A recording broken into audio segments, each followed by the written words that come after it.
شبہ نمبر 12،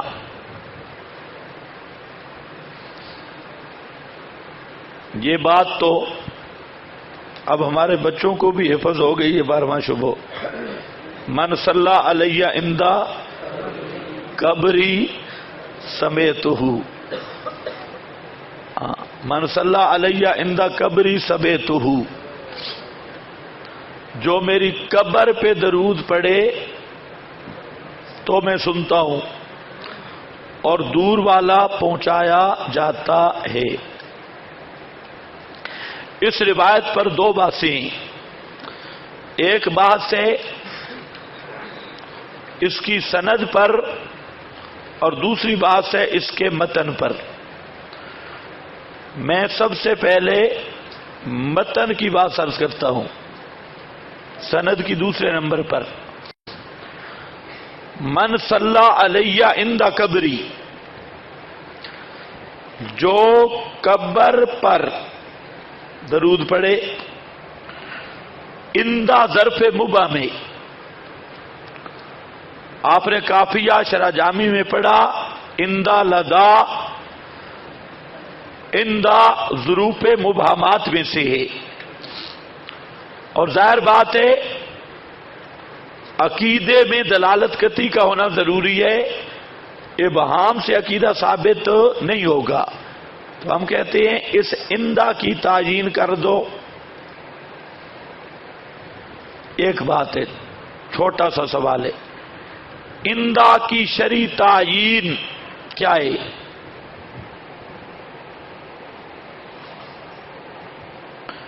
کیونکہ ظرف مبہم ہے، ظرف مبہم بنگلہ دیش والوں کی نسبت ہم عند القبر ہیں،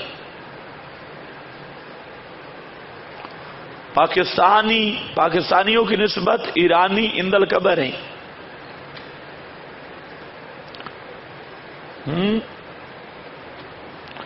اور ایرانیوں کی نسبت عراقی عند القبر ہے، عراقیوں کی نسبت سعودی عند القبر ہے،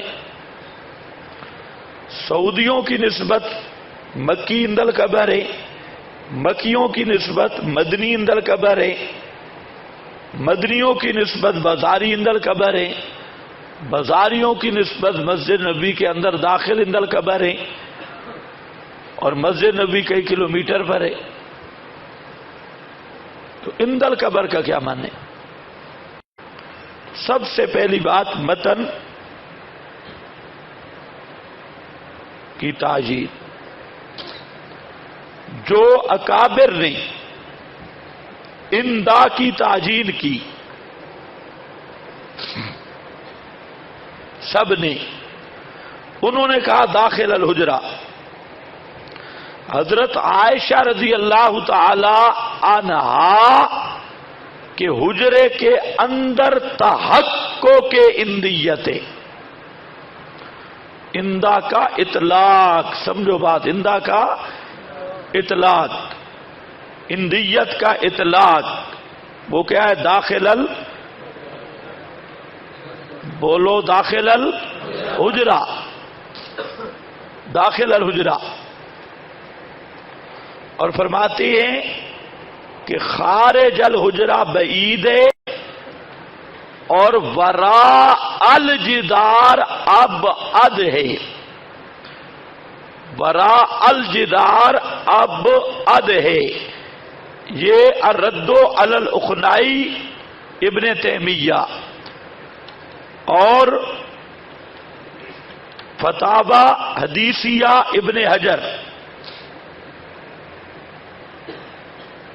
الصارم المنکی علامہ ابن عبد الہادی،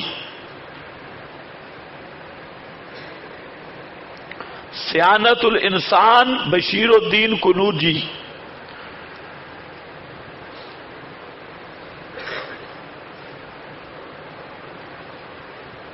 جلاء العینین، غایت الامانی، سب کتب میں یہی درج ہے کہ اندیت کا تحقق ہے ام المومنین کے حجرہ کے اندر. خیال کرنا سما کا کوئی تحقق نہیں، اندیت کا. اندہ کا اطلاق یہ ہوتا ہے کہ حجرہ کے اندر کوئی ہو، اس کو اند القبر کہا جاتا ہے. اور جو حجرہ سے باہر ہے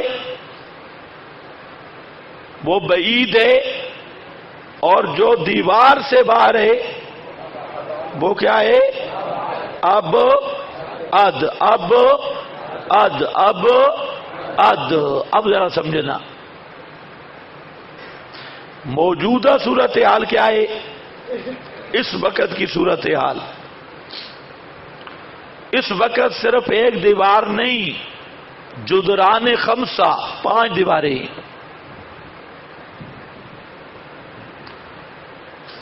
5 دیواریں.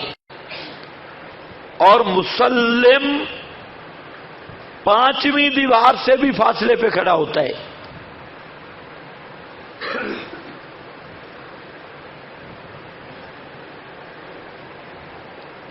آپ کی قبر مبارک حجرہ میں موجود. حجرہ کے باہر پہلی دیوار عمر بن عبدالعزیز رحمہ اللہ کی،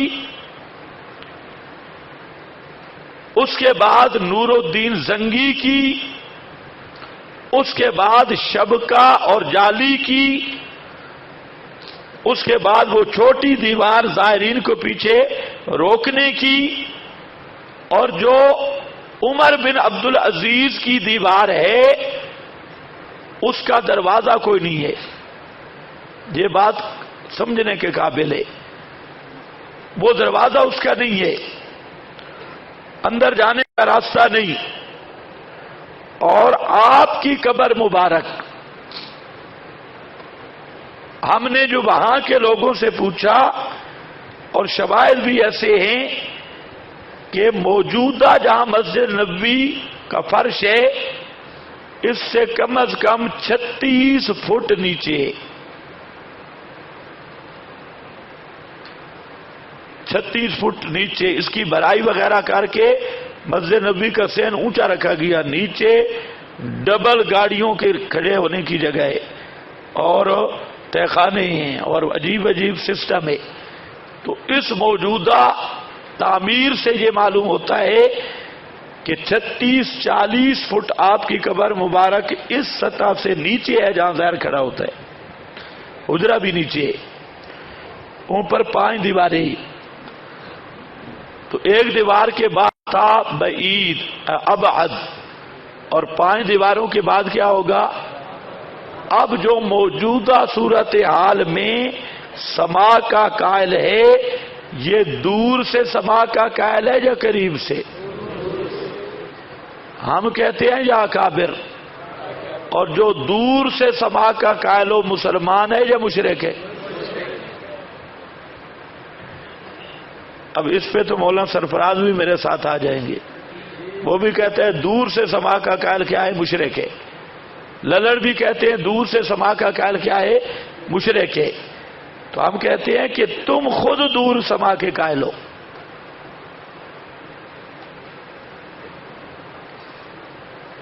تو پہلی چیز ہے اندہ متعین کرو، انشاءاللہ اندیت کے متعین ہونے تک ان کا کام پورا ہو جائے گا. اور پھر اپنا عقیدہ بھی بیان کرو کہ تم کہاں سے سما کے قائل ہو. یہ جو رفیع عثمانی ہے، رفیع عثمانی ہو ابھی، قلب ہو اب، تو یہ قلب ہو اب اس کی ایک مجلس ہے، بہت اچھی مجلس ہے. عمرہ کر کے آیا، اس نے گپ شپ لگائی. تو آگے جو چیلے چاٹے ہوتے ہیں ان کے، وہ حضرت صاحب کے ہذیان یا جو بھی بک بک ہو اس کو فرمودات کہتے ہیں، ملفوظات. حضرت صاحب کے ملفوظات ہیں، چاہے حضرت صاحب کو زکام ہی لگا ہوا ہو تو وہ اس کے تبرکات ہیں اور ملفوظات ہیں. انہوں نے لکھ دیا، ان کے لیے مصیبت بن گیا. اس نے اپنے علماء میں بیٹھ کے کہتا ہے کہ مجھے سمجھ نہیں آئی، چند میرے ذہن میں اشکال ہے. ایک تو یہ ہے کہ ہم کہتے ہیں نبی پاک قبر میں زندہ ہے، پھر زندہ آدمی کو بار بار سلام کرنا خلاف ادب ہے. مثلا میں جہاں بیٹھا ہوں، آپ ادھر آئیں السلام علیکم، ادھر آئیں السلام علیکم، السلام علیکم، السلام علیکم، تو یہ تو خلاف ادب ہے.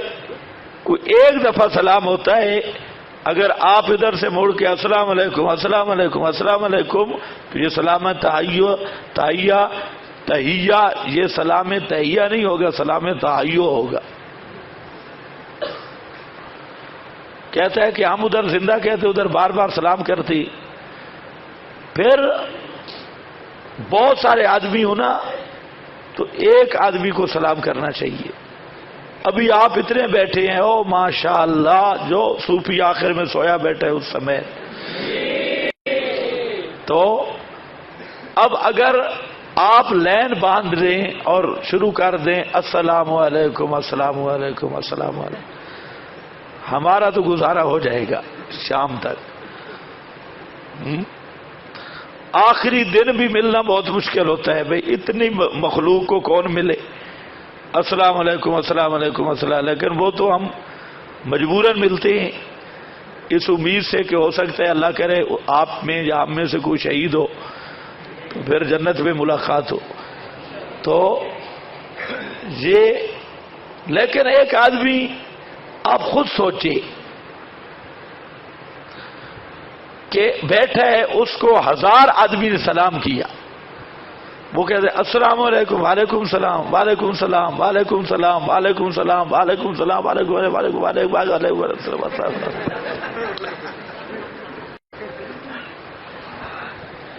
تو اس میں یہ جو مجیب ہے اس کی کوئی فضیلت ہے؟ ہر ایک کے سلام کا جواب دے رہے، اس میں مجیب کی کوئی فضیلت ہے؟ کوئی رفعت درجات، کوئی شان، یا مجیب پر مصیبت ہے؟ یہ تو مصیبت ہے مجیب پر. اچھا پھر یہ بھی ہے، ادھر خط بھی آ رہے ہیں، ادھر فرشتہ بیٹھا ہے کہ آج ترنول کے اس شیطان نے آپ کو درود پڑھائے اور تو نجی نہ پڑھائے، اور آج فلانے نے پڑھا، آج فلانے نے پڑھا. اچھا پھر فرشتے شکایتیں بھی لگا رہے ہیں، ہر امتی کی شکایتیں ہر روز لگ رہی ہے. آج فلانا طالب علم بھاگی ہے، آج فلانا طالب علم نے سبق نہیں پڑھا، آج فلاں نے فلاں فلاں فلاں فلاں، یہ بھی سارا ہو رہا ہے.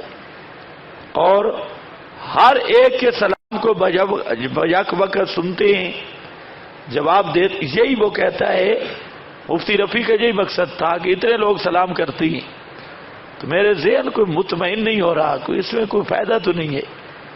تیسرا کہتے ہیں بہت سارے لوگ مسجد نبوی سے پیچھے بھی واپس آ جاتی ہے، تو آپ کن کا سلام سنتے ہیں؟ جو مواجہ کے پاس جاتے ہیں، جو پیچھے سے واپس آ جاتی ہیں. کچھ لوگ ریاض الجنہ میں درود پڑھ رہے ہوتے ہیں، ان کا پتہ نہیں سنتے ہیں کہ نہیں سنتے. تو اس کا جواب چاہیے. انہوں نے البینات رسالے میں اس کو شائع کر دیا، اور یہ پوری گفتگو اس کی شائع ہو چکی ہے رفو صاحب کی. تو اب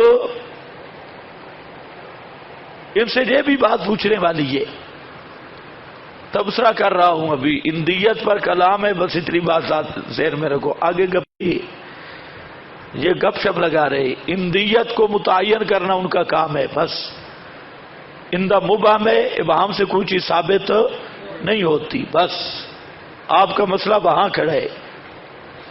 آگے میں گپ لگا رہا ہوں اور یہ گپیں بھی آپ کو آ جائیں. اب ان کا عقیدہ کیا ہے؟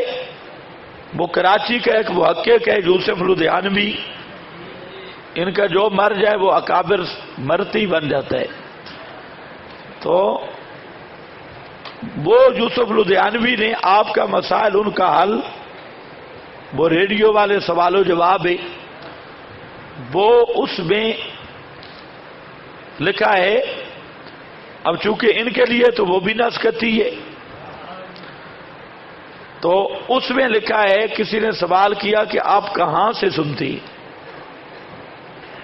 سننے کا کوئی حد؟ تو اس نے کہا کہ مسجد نبوی کی حدود میں جہاں جتنا پست آواز سے سلام پڑھا جائے آپ سنتے ہیں.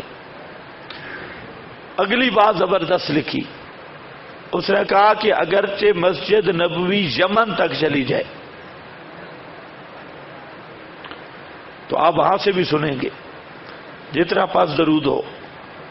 اب تو بزرگوں مسئلہ اور بن گیا، مسجد نبوی میں اللہ آپ کو لے جائے اور آپ وہاں جا کر دیکھیں، اگر آپ پھریں گے کئی کلومیٹر بنتے ہیں، پورا شہر مدینہ پر مسجد نبوی ہے، سارے باغات اور آبادی سب مسجد نبوی کے نیچے ہے، سارے کنویں بھی نیچے ہے، وہ اتنی بڑی مسجد ہے، پوری آبادی مدینہ کی۔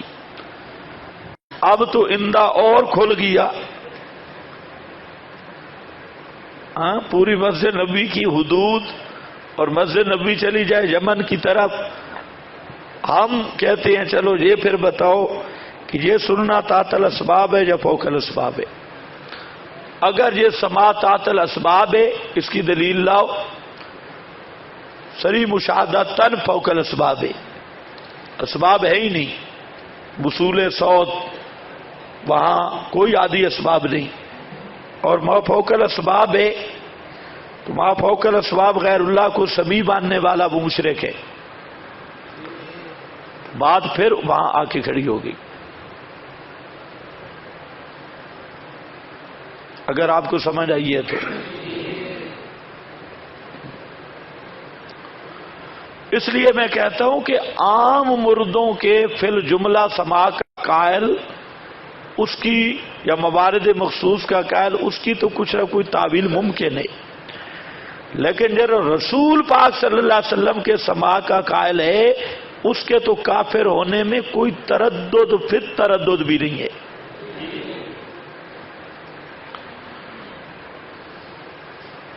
یہ بات سمجھو، یہ بات مولویوں کو سمجھ نہیں آتی۔ مولوی کہتے ہیں جو رسول پاک کے سماع کا قائل ہے ہم اسے کافر نہیں کہیں گے، اور اس کو کہو بدھو مفتی، اصل کافر تو بنتے ہی وہ ہے۔ باہر والے دوسروں کے سماع کے تو اس پر متفرع کافر ہے، کفر دا مڈ ہے، اصل یہ رؤوس الکفر یہ ہے، کیونکہ یہاں تو اسباب بالکل عند الفریقین نہیں، کوئی سبب نہیں، اور سبب بھی نہیں، کوئی حدیث بھی نہیں۔ عام مردوں کے بارے میں چلو کرا نیال آ جائے گی، کلیب بدر کوئی نہ کوئی ڈھکوسلا ادھر ادھر کر کے کوئی صغرا کبرا ملا کے، لیکن یہ جو ہے انبیاء یا نبی کریم علیہ السلام کے بارے میں تو ایک ضعیف حدیث بھی نہیں سماع عند القبر پر۔ اللہ کرے آپ کو سمجھ آئے، اللہ آپ کو بولنے کی توفیق دے، اونچا آمین کہو۔ ہاں، دوسری بات ہے متن پر، سند پر۔ نماز پڑھ لو پھر سند پہ بس کرتے ہیں۔ شبہ نمبر 12، من صلی علی عند قبری سمیتہ پر میں آپ حضرات کے سامنے اس حدیث اور روایت کی درایت اور متن پر گفتگو کر چکا ہوں۔ اب اس کی سند دیکھو، یہ روایت ضعیف ہی نہیں بلکہ موضوع ہے، روایت صرف کمزور ہی نہیں بلکہ موضوع روایت ہے، اور موضوع روایت پر ضابطہ شرعی موجود ہے، من کذب علی متعمدا فلیتبوأ مقعدہ من النار او کما قال صلی اللہ علیہ وسلم۔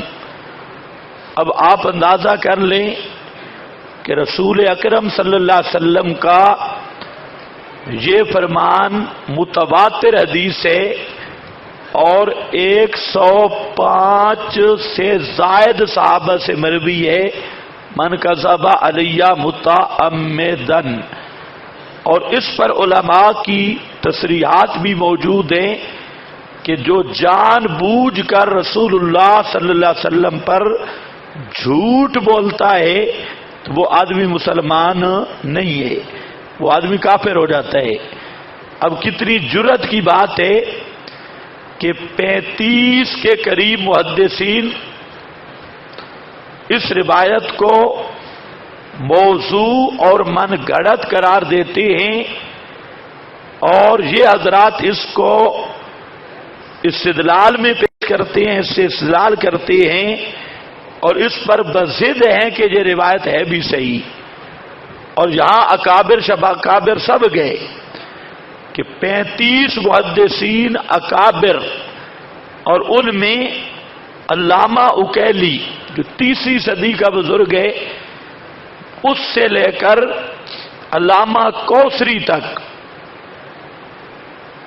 یہ سب کے سب نقاد محدثین حضرات اور اس فن کے ماہرین اس روایت کو موضوع اور من گھڑت، ضعیف اگر کہتے تب بھی کچھ نہ کچھ ٹانگ اڑانے کا موقع مل سکتا تھا، لیکن یہ روایت بالکل موضوع ہے۔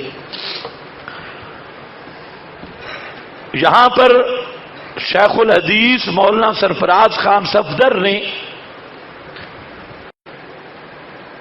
تسکین الصدور میں ایک بات چھیڑی، اور اس بات کو بعد والوں نے لیا۔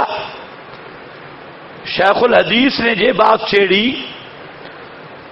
کہ اس روایت کی 2 سندیں، ایک سند میں محمد بن مروان ہے اور اس سند سے ہم استدلال نہیں کرتے، اور وہ سند جو ہے وہ واقعتاً وہ سند قابل احتجاج نہیں، اور دوسری سند میں محمد بن مروان نہیں ہے۔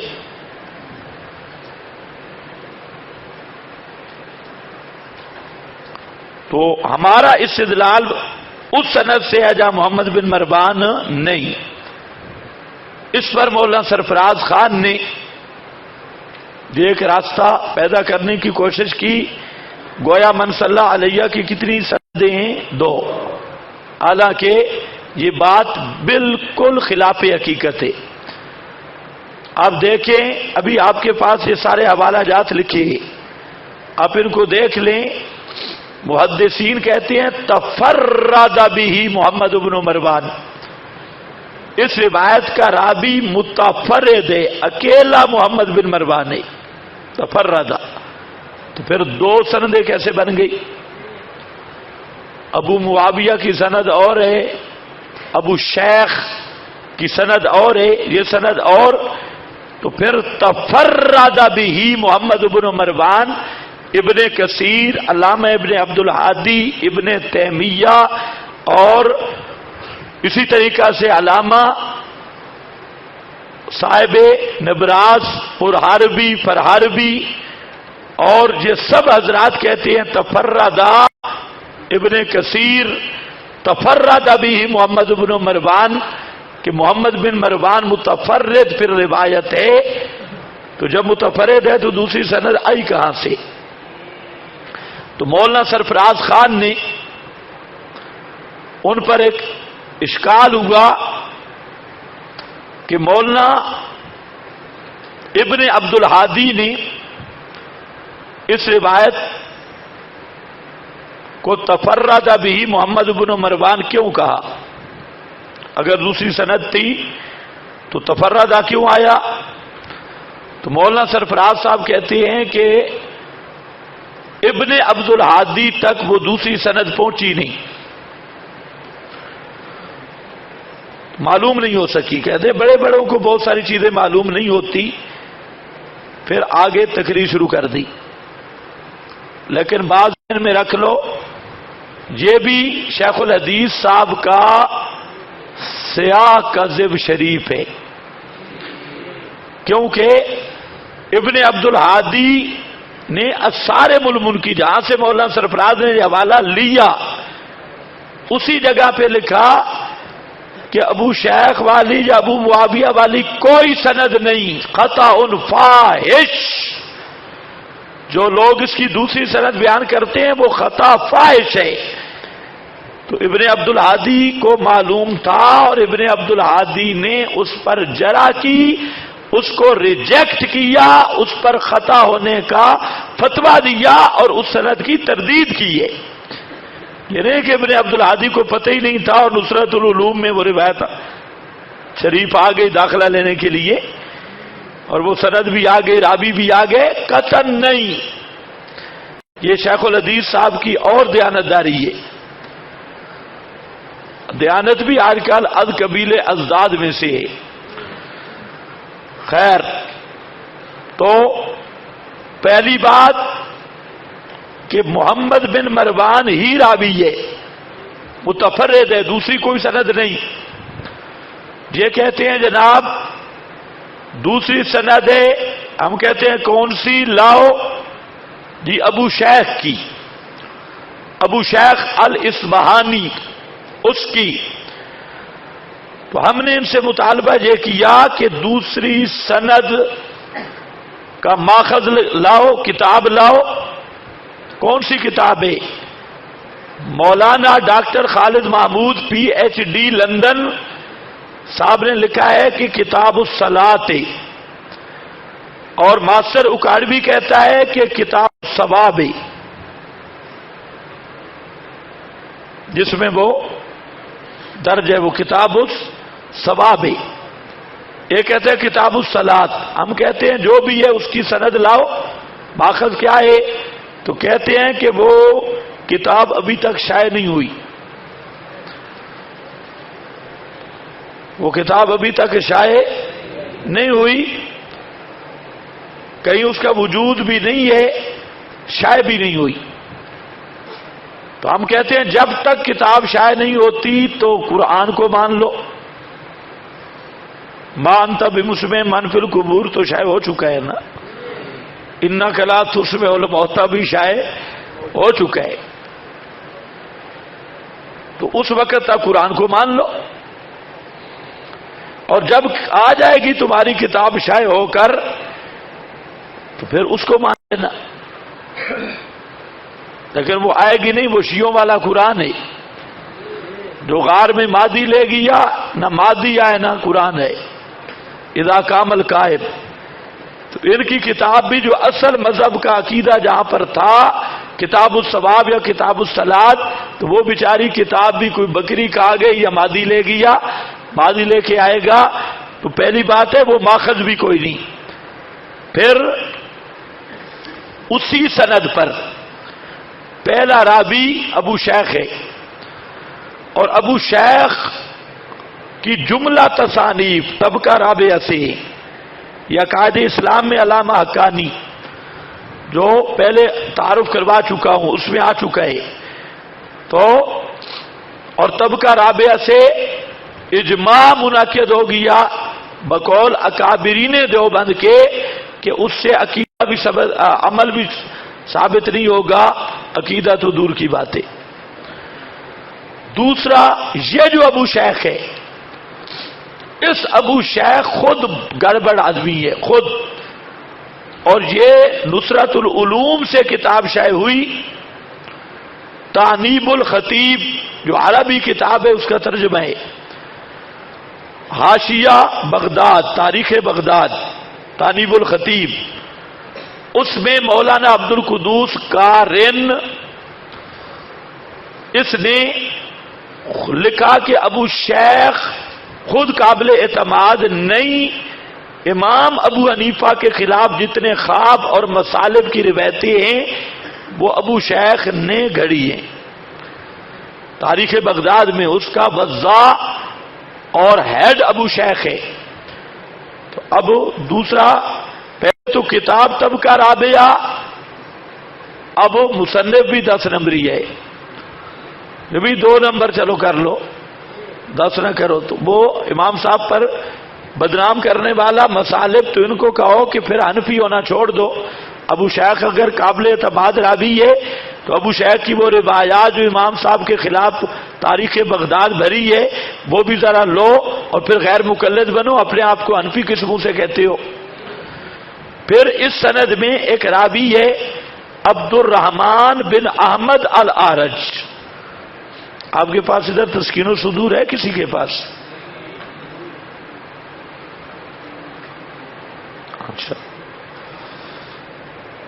اچھا نہیں بس ٹھیک ہے، مسجد میں تو نہیں نا، چلو بعد میں دیکھ لینا. ماشاءاللہ بس ٹھیک ہے. اس میں سند جو ابو شیخ والی ہے اس میں لکھی ہے، درج ہے تسکین الصدور میں. تو یہاں راوی ہے عبد الرحمن بن احمد العارج. یہ دوسری سند کی جو بات ہو رہی ہے ابو شیخ والی. اور ہمارا اس پہ اعتراض یہ ہے کہ عبد الرحمن بن احمد العارج یہ مجہول راوی ہے، اور آج تک کسی محدث نے اس کو ثقہ نہیں کہا، مجہول راوی ہے.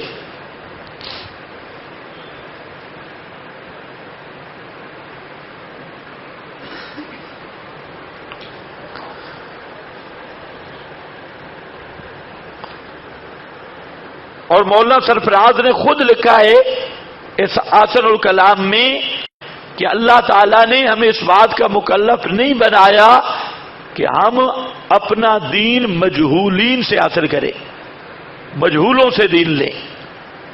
خلف الامام بھی مجہول راویوں سے نہیں لی جا سکتی، تو عقیدہ کیسے آئے گا؟ تو ہمارا مطالبہ یہ ہے کہ یہ راوی جو عبد الرحمن بن احمد العارج راوی ہے، اس کی توثیق دنیا کے کسی محدث نے کی ہو نہیں کی، قطعاً نہیں کی.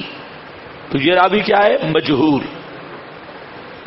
اور مجہول راوی کی روایت قابل قبول نہیں. تیسرا ہمارا اس پہ اعتراض ہے کہ اس میں راوی ہے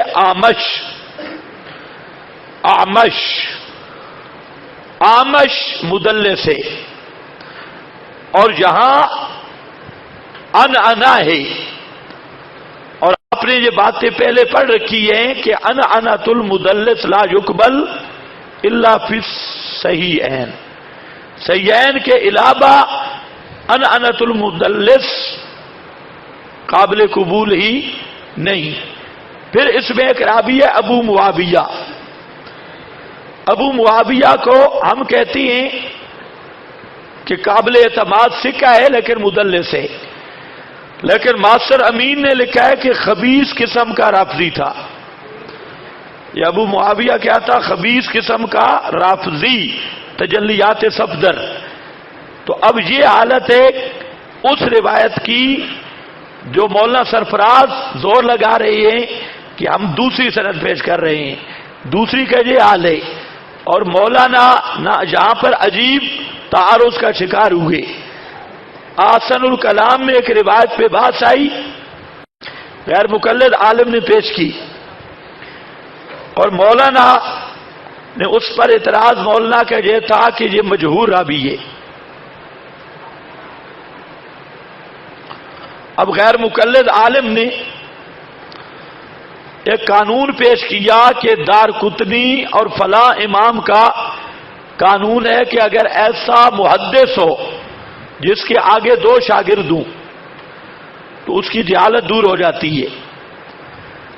تو لہذا وہ خلف الامام کا جو راوی ہے وہ ہے تو مجہول لیکن اس کے آگے دو شاگرد ہیں، تو لہذا جہالت معتبر نہ ہوگی. اس پر مولانا سرفراز نے جو رگڑا لگایا اس اہل حدیث بیچارے کو، اس کو کہا تیرا دماغ خراب ہے.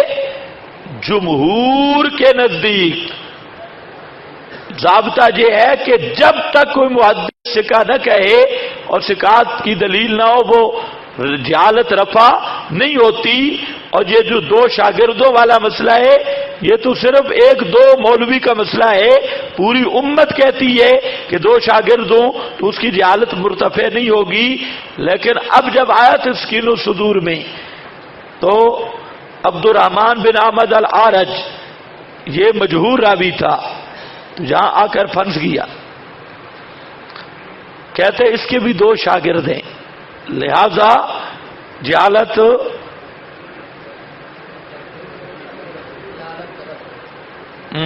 اس مولانا کو یہ نہیں پتا تھا کہ سب کا حافظہ کمزور نہیں ہوتا.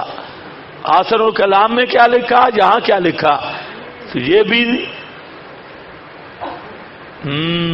معلوم ہوتا ہے کہ دال ساری کالی ہے. ہاں کوئی سمجھ آئیے کہ نہیں، صرف کالی ہے یا بدبودار بھی ہے. ہاں یہ شیخ الحدیث ہے. میں نے ایک جگہ پہ کہا رئیس التحریف، آپ نہ کہیں، ہم تو ویسے بدنام ہیں. ہاں تو رئیس التحریف، اتنا شور برپا ہوا، کہتے ہیں توبہ، مولانا سرفراز کو بھی نہیں چھوڑا. تو وہ بڑا آب زمزم سے وہ غسل کر کے آئے، اس کو بھی نہیں چھوڑا. آسمانی مخلوق یہ نہیں کہتے کہ مولانا سرفراز نے بھی جھوٹ بولنا نہیں چھوڑا، اور مولانا سرفراز جیسا بزرگ بھی اس مسئلے میں خیانت کرنے سے باز نہیں آیا. تو کتنا مظلوم ترین مسئلہ ہے. چیلوں کی بات ہی نہیں کہ شیخ الحدیث مولانا سرفراز خان صفدر جیسا بزرگ بھی جب تک اس مسئلے میں جھوٹ نہ بولے تو بات نہیں بنتی. تو معلوم ہوتا ہے کہ ان کی مجبوری ہے جھوٹ بولنا. شاید وہ حالت اضطراری میں جواز کے قائل ہوں،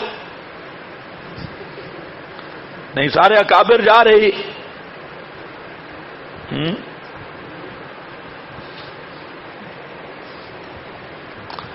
ہاں بھائی کچھ سمجھ آئی آپ کو؟ یہ باتیں تو آپ کے پاس لکھی ہیں، چلو میں پڑھ دیتا ہوں تاکہ آپ پہ اتمام حجت ہو جائے.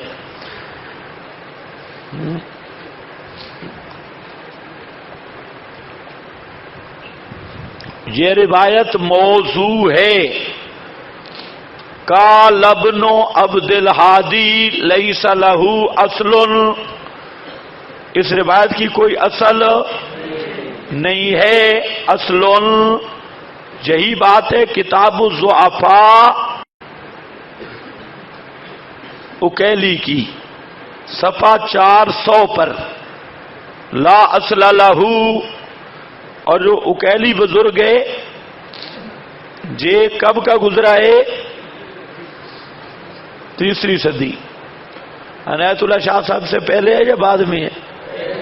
ہاں یہ بھی خیال رکھنا. ہاں کہتے ہیں عنایت اللہ شاہ سے پہلے اس روایت پہ کسی نے جرا نہیں کی.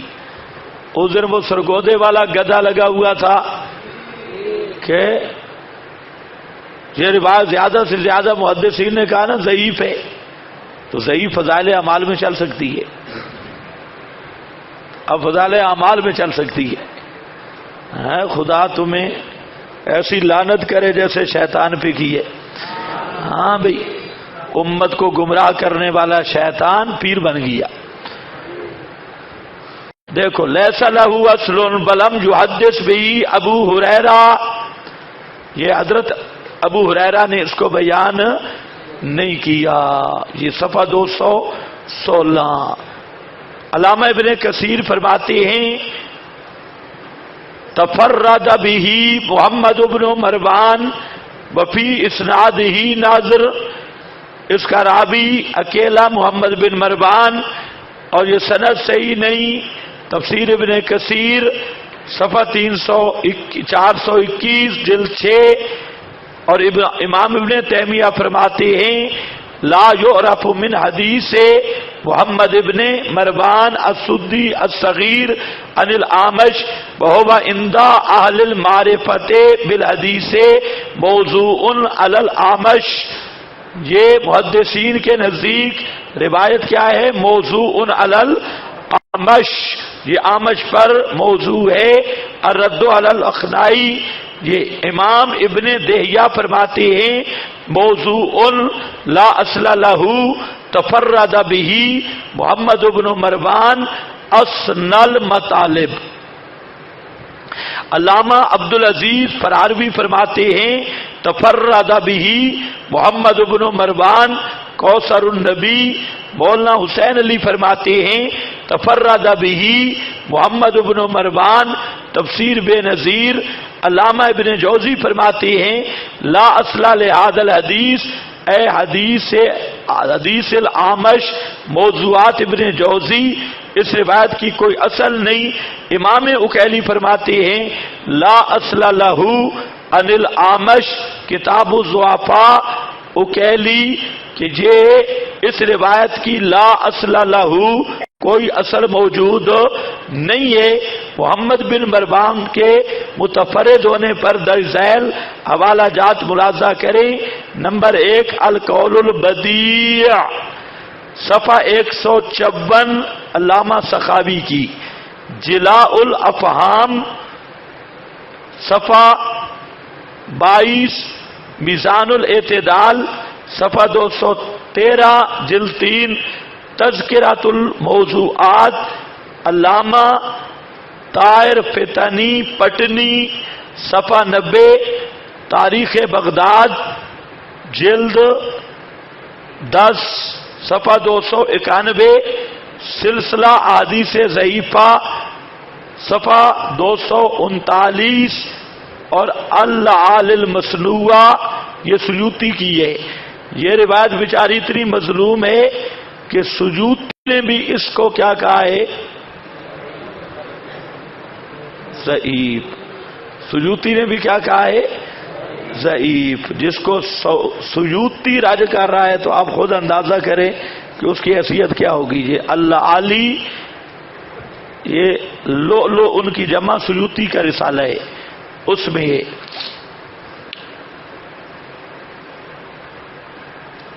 اور شیخ القرآن مولانا غلام اللہ خان ان کا مختصر جواہر القرآن اس میں لکھتے ہیں کہ سماع عند القبر کی روایات کے راوی شیعہ ہیں. ہاں بھئی چلو یہ الگ ایک مستقل بحث ہے.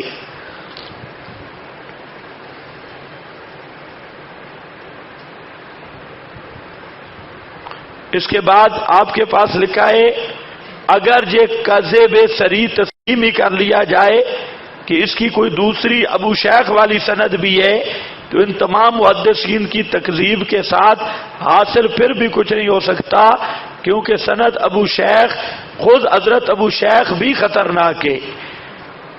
عادلانہ دفاع تانیب الخطیب اسام المصیب یہ صفحہ 120 تانیب الخطیب 198 209 نمبر آگے نمبر خود لگاتے جاؤ. تصانیف ابو شیخ طبقہ رابعہ سے جن سے عقیدہ یا عمل میں اصلاح کرنا خلاف اجماع ہے.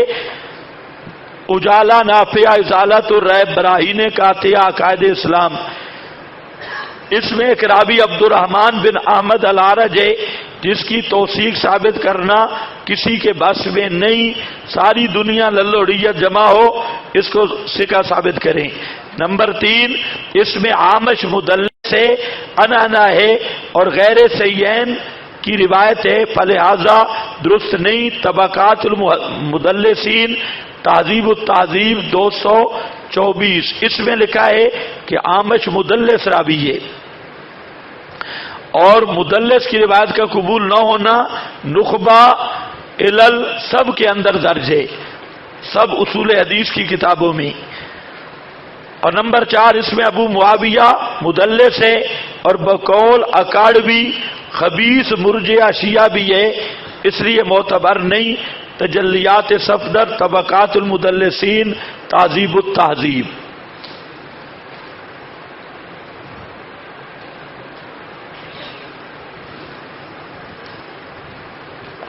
نیز اندہ کی تعین دستیاب نہیں. نصوص قرآنیہ کے مطابق ایسی روایت پیش کرنا ایسی روایات کو ایمان کی بنیاد بنانا ایسی روایات سے عمومات قرآنیہ کو منسوخ ٹھہرانا عقل و دین سے ہاتھ دھونے کے برابر ہے.